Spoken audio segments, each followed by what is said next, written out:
نبی صلی اللہ علیہ وسلم کو دھوکہ نہیں دینا، باقی سب کو دھوکہ دینا ہے۔ من غشنا فلیس منا، جس نے ہمیں دھوکہ دیا وہ ہم میں سے نہیں۔ ہمیں سے مراد یہ نہیں ہے کہ نبی صلی اللہ علیہ وسلم کو دھوکہ نہیں دینا، باقی سب کو دھوکہ دینا ہے۔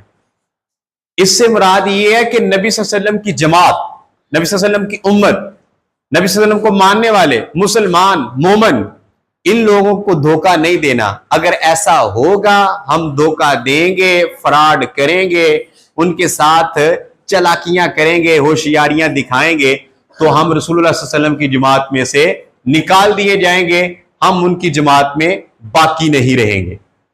کتنی بڑی وعید ہے۔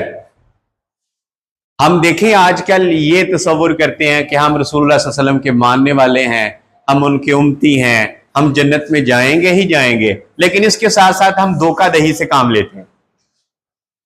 تو جس نے دھوکہ کیا وہ تو نبی کی امت میں رہا ہی نہیں ہے، اس کا شمار ہی نہیں ہے، وہ جنت میں کیسے جائے گا؟ امپوسیبل۔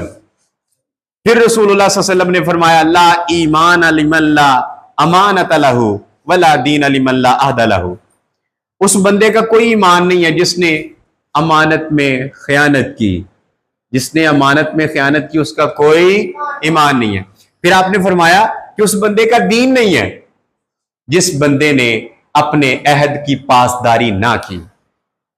اب یہ بھی دھوکہ دہی ہے نا کہ آپ کسی سے عہد کرتے ہیں، وعدہ کرتے ہیں، وعدہ پورا ہی نہیں کیا۔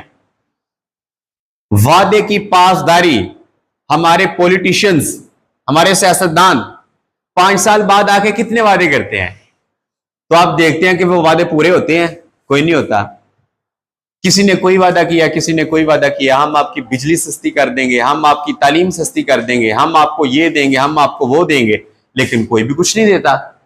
یہ وعدہ ہے، جو کیا ہے وہ پورا کرو، چاہے ہوتا ہے یا نہیں ہوتا یہ الگ بات ہے، جب آپ نے وعدہ کر لیا وہ پورا کرنا ہے۔ بھئی اگر وعدے کی پاسداری نہیں ہے تو پھر ایسے سمجھے وہ بندہ مومن نہیں ہے، اس کا ایمان نہیں ہے۔